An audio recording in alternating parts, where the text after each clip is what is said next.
Hello, hello, beautiful people. Welcome to 321 No Kidding. It is 1/1, January 11th. Bobby the Awesome here, and I'm going to go a little off script this morning. Well, not that I ever go on script, but you know what I mean.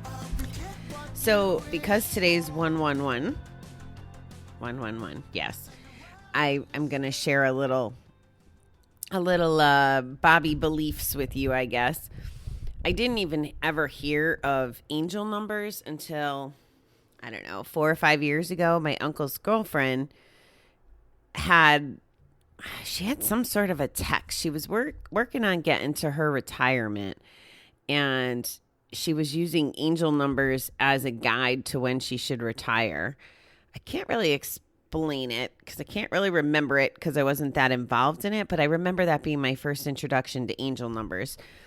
And I remember, always hearing, oh, it's 1111 or 111, make a wish, like when the clock turned those numbers, but I never really got deeper into it. Now, I'm still not an expert, mind you, but I definitely am more aligned with people who believe in things like angel numbers. So I thought that I would share what the internet says 111 means in the terms of angel numbers. So it says the number 111 is a very powerful angel number and signifies manifesting and manifestation of thoughts into reality. I know I could use that. This number is a combination of energy and attributes of the angels, number 1, and the master, number 11. The 1 signifies independence, motivation, uniqueness, new beginnings, leadership, progress, moving forward, inspiration, and achieving success. I think we can use this new beginnings, right, this year for sure. The number 11 signifies understanding your soul mission and purpose on earth. As a combination of these energies, the angel number 111 signifies spiritual awakening and enlightenment, inspiration, high energy, intuition, and sensitivity. The number 111, I don't know how I'm supposed to say it actually. 111, 111 carries the vibration of leadership, creativity, and independence, as well as optimism and tolerance of others. Its essence is also joy, inspiration, interactions with others, communication, and self-sufficiency. People who resonate with this number are usually leaders, not followers. I mean, I probably should have shared that on the Recovering Entrepreneur show more so than here. And who knows, maybe I'll record a show to speak to that. But I just thought it would be fun to look at that. I'm still learning. I went to a holistic kind of, I don't know, it was like a weekend of selling to, they sold CBD oil and had fortune tellers and different things like that at this event.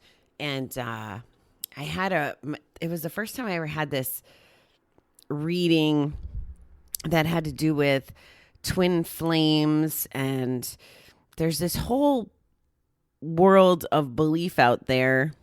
And again, we talk about the higher power and all of that and just having faith. Faith came up a lot in last week's readings.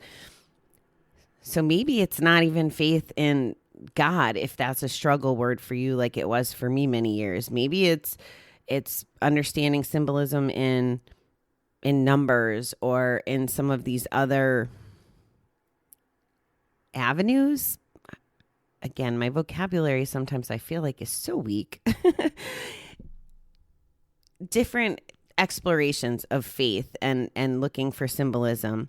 A lot of the manifestation work that I've been doing talks about symbolism, seeing the same kind of thing. It could be an animal, it could be a number, it could be different things.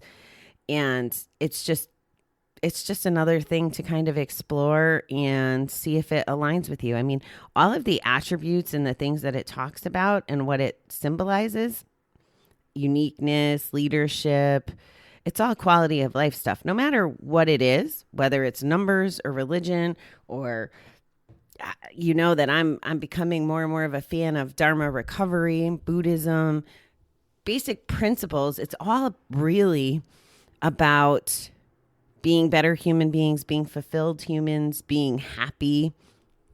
And it's whatever works for you. So that's my little introduction to angel numbers in case you're not familiar with them. But Google them. See what your birthday means. See what your license plate means. I think my license plate is 2525. So I always found that interesting that it was, back-to-back numbers like that. That's not a common license plate when you think about the statistics of having two numbers in a row repeat themselves like that on a license plate. Out of all the license plates and all the number combinations, why is mine 2525? So just food for thought. And again, it's what you want to believe in. I just recommend that having faith and spirituality on some level, whatever works for you, is a great tool and aid in recovery and in life. So here we go. Here's 111's daily reading, January 11th. Thomas Howard says, the quality of a relationship is in direct ratio to the quality of the selves entering into that relationship. People who can be happy and whole when alone are best prepared for being with others. Oh, I'm going to like this one too, I think. If we need relationships in order to feel worthwhile and complete and special, that's the same as drinking or gambling or drugging to feel worthwhile. Helping ourselves naturally feel good can be hard work. It's easier to create false feelings of self-esteem by attaching ourselves to a substance or another person. But once we've created our own feelings of worth, we can sit back and enjoy intimate relationships without fear of being discovered, abandoned, or lost in the relationship. These fears can cripple us in our recovery and destroy the very thing we're trying to achieve, satisfying intimate relationships. If we were giving a fine old piece of silver, we would first polish away the tarnish. In recovery, we are polishing ourselves by caring for all parts of ourselves, body, mind, and spirit. Soon we can offer ourselves to another as the fine and valuable people we are. Today, let me enjoy my relationship with myself. Oh, so many things are coming up right now. This is a good reading. I think most of them are good or all of them are good, but it's just this one's kind of having some stuff show up for me here. As long as I have been around, and I don't know, I could think of this back to my early 20s. This has been my philosophy as far as dating goes or being in a relationship. Your partner should complement you, not complete you. That's just always been my thinking. I won't tell you that I practiced it perfectly, but there is something about, well, for me, it was actually, I went almost the other extreme too far. Instead of letting someone in and being vulnerable, I kept that rule to the extreme where it was all about my independence and I would never need the other person, which meant I could never let them completely in and be vulnerable and let them think I needed them. So it was a little different for me being that extreme, but I really believe this. And I think that we don't talk about the 13th step, and I really should just talk about it one day, but the 13th step in the program essentially means you're like hitting on people in the program or dating or involved in relationships from people from the recovery community. Now, this is not a bad thing. I think that long term, we should be with partners that have our values around recovery. Like, I don't think I would pick someone who likes to drink 7 days a week and go to the casino as my next future mate. It just wouldn't work because that's not what works for me right now. Not that if they want to gamble or drink, it's a bad thing. I mean, if it is what it is, I can't say for other people whether it's a bad thing, but it just wouldn't line up. I would not be looking for activities that necessarily focus around a bar or whatever, a bar or casino, or there would just be, it would almost lose like that having something in common as well as values. So that doesn't work. So I think that it's okay to date someone, like if you're in recovery It's okay to be involved with another recovery person. There's this beautiful couple here. I freaking love them. They met in recovery. They've been in recovery for years. The man, I think he has over 20 something years. I'm not exactly sure how much time the woman has, but they did meet in a recovery environment, but they practice their recovery together now and they have this beautiful life. They're just so sweet. They're the kind of people that show up for other people. So if you're healthy and can have a healthy relationship, that's fabulous. I'm not saying that. But what's important, and in this reading is trying to say, is you have to do your own healing and you have to take care of your own shit before you get involved with another person. This is probably the fatal flaw of why my relationship with the guy in rehab didn't work out. And again, I'm not telling you this now as to be a hypocrite, like I did it, but I'm telling you, you can't do it. I'm telling you that I learned the hard way and all the proof of why you shouldn't do that came to fruition for me. I believe, at least in my case, that the reason why people probably get in relationships in rehab, and this is in hindsight, this isn't what I knew at the time, but you go in and you lose your gambling. And for me, I refer when I'm telling people about my gambling career, that was my boyfriend. My gambling was always there. And when I had to give up my boyfriend, my gambling career in rehab, that then created a void, right? A void in my identity, a void in my time, a void in a lot of things. So it was very easy to transition into seeing the guy, because then that filled the time in my mind and it was essentially a distraction. Now at the time, I thought I knew everything, because that's just how recovery works. We think we know so much in the beginning, and then the longer we recover, the more we realize how much we don't know.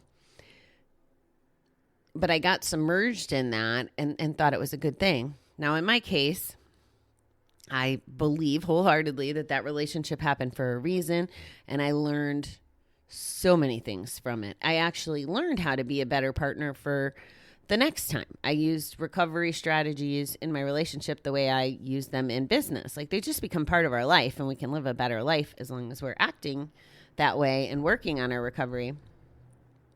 But it's definitely not something I would recommend fresh out of rehab. I like the whole, or treatment or whatever, I like the whole premise of waiting a year. And I honestly, in hindsight, don't think that a year is long enough. Recovery is just, it's a process. And I don't know what the time is that people heal or adapt to not having their boyfriends, the bet, or, their girlfriends, the drink, whatever it is, whatever that was, you have to figure out how to fill that void to be happy and whole yourself. So what do I mean? I mean, if it's not gambling, if it's not drinking, what are you doing to fill your time? What are you doing to make your heart feel complete? It could be connecting with friends, learning new activities. This is why I focus on self-care so much.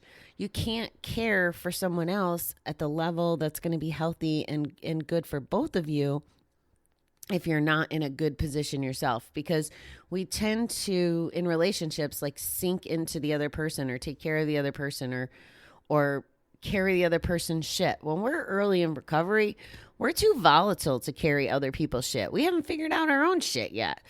So I don't advocate for relationships in early recovery. Now, if you're already in a relationship going into recovery, I guess I should speak to this too. I see a few things with this. So when let's use two different examples. I'm going to use people who've only been dating, say, a couple years, and one of the partners goes into recovery. They stop the bet, they stop the drink, they stop the whatever. Well, if you were using the whole duration of the relationship with someone, in this case, 2, 3, 4 years, whatever that is, and you go on this journey and you're trying to learn yourself and you're changing and you're growing to protect yourself from going back to the bet, you're going to evolve. You're not going to be the same person you were when you were gambling.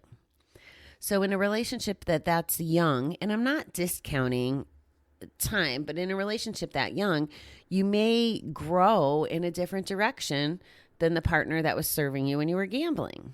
And I don't mean serving you like, tea and crumpets in bed or anything like that, but that fit into your life. Now, it could have something to do with maybe they're still gambling, drinking, whatever, or it could just be, it could be spiritual realization. It could be the community you form when you're going to groups and them feeling left behind. There could be a variable of reasons of why it becomes more of a struggle.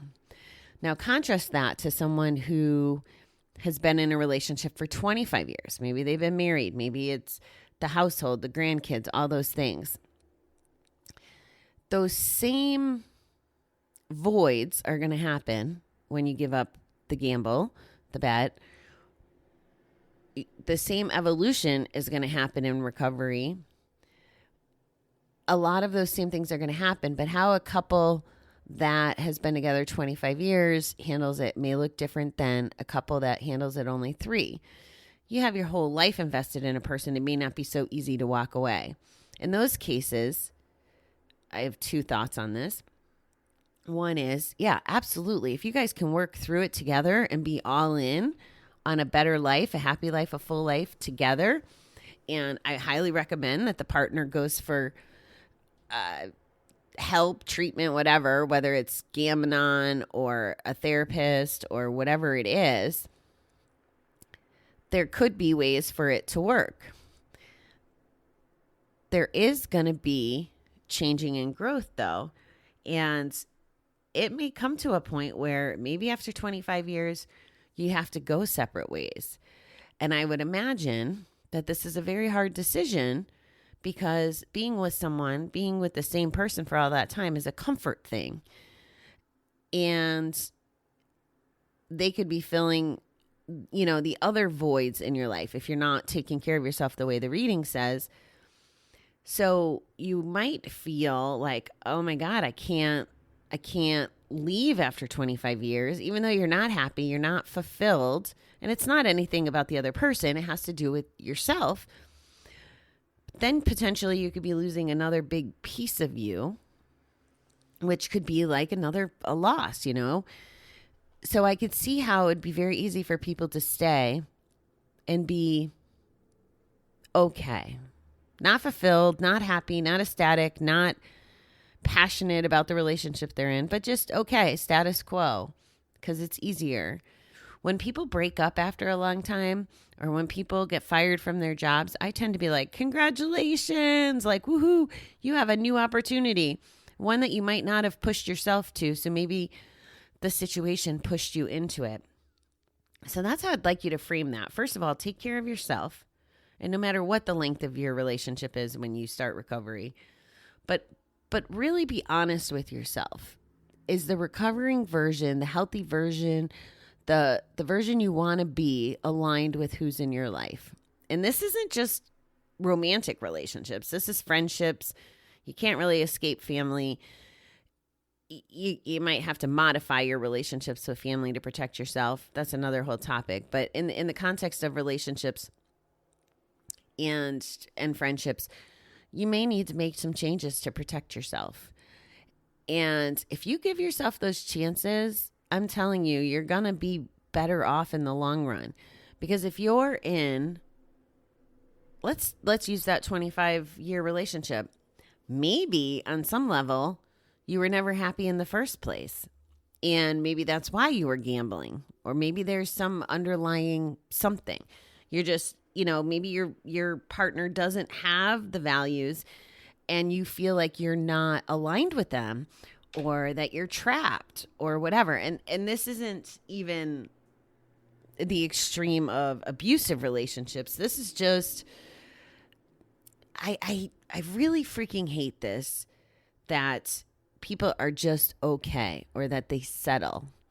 when you get into recovery, and if you're one of my listeners out there that doesn't even have to get in recovery and you're just practicing some of this self-care with us and going on this journey along with us just to have a better life and to be positive and to be fulfilled and to be whole. If you're along for the journey just for that, that's great too. Go all in. Take care of yourselves. You have the right to feel that way. When I was hanging out with one of my friends a lot last year, he was going through a divorce and he was really struggling with it. And we used to talk about sex quite a bit, probably more than we should have, but sex and relationships. And one of the things he used to say is, well, I don't know if I could ever find someone like that I'm that passionate about. Or he felt that passion and being attracted to someone was really high in his priority list. Now, I think personally that he still had some digging and healing to do. Again, not my journey, not my rodeo, but as an outsider looking in, this is what I saw. And I thought he had a little bit more work to do. But he started dating someone.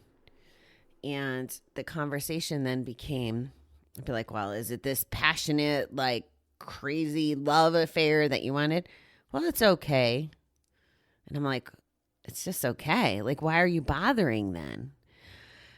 Now, whether it's because he didn't feel he was worth magnificent, or maybe he was lonely, or maybe it was to heal from the ex, whatever it is, whatever the reasons were, I don't think that he's as fulfilled as he wanted his values to be. And here's the thing. We had this conversation very early on when they're dating. And I'd ask him, I'm like, well, are you like wicked attracted to her? Well, it's okay. Some days, yeah. Some days, no. Like that kind of thinking as an outsider looking in. And again, I'm not in his head. I'm not in their relationship. I don't know. But to me, it looked like he was filling a gap. And I'm like, the more time that goes by, the harder it is to leave. So like cut your losses early and get out of there. If it's not lighting you up, why would you invest time? I don't think that it changes. Where if you're in the traditional honeymoon phase, when everything is supposed to be all cotton candy and rainbows and unicorns, and you're not feeling like you're on top of the world, delusional, high on dopamine and love, and they're the greatest thing in the world. If you're not feeling that in the first month or two, run, guys. Run as fast as you can. It's not going to get better. Just like I believe it shouldn't be that hard. We all talk about relationships being work, and yes, they are, but the basic fundamentals shouldn't be that difficult. And if you're wondering why is this so hard, it's probably not the right relationship for you. Yeah, I could talk about this forever. From the single person, right? All the gurus will tell you, you don't take advice on marriage from a single person, just like you don't take advice about money from a broke person. So maybe you're a little skeptical, but I've done the whole been married and all that good stuff. I've been in a not fulfilling relationship to feeling like I should be with this person forever. I've experienced all ends of the spectrum, as well as I also know about me that, or at least I haven't discovered yet. I know about me that I need different things. So I might need mental stimulation and keep certain people or friends in my life. I might need, going out. Socialization might be another thing. So it might not all be in one person, like that's very possible too, which is why I guess people date, right? So you can shop around and get what fulfills you. The bottom line is, don't sell yourself short. Don't settle. Don't rush. Do the healing. Take care of yourself. Take care of your mind. Take care of your body. Do the things. And that way, when the time comes for you to be in a partner or be in a relationship, you can be the best version of yourself in that relationship. And you can show up for yourself and that other person after you've healed from the loss of the addiction. That's my advice. And that's tied into what the reading says. But I mean, I hope that everybody that wants to be in a relationship is in a relationship, but I want it to be a healthy relationship. Don't be in a relationship just for the sake of it. It just doesn't, what's the point? Like, we have one shot to be here. Like, let's make the best of it. This makes me nuts when people aren't living their life to the fullest. So that's a sore spot for me, which again is part of why it's as simple as I hope you're happy. I do. I hope you're happy. Inside, outside, upside down, happy. Now, there's going to be speed bumps, but overall, we can be happy, happy, happy, fulfilled, whole, all of those things. It's important, and every single one of you out there deserves it. Have a great kickoff to the week, beautiful people. I will be back tomorrow with whatever topic that book tells us we need to be chatting about. All right. Take care.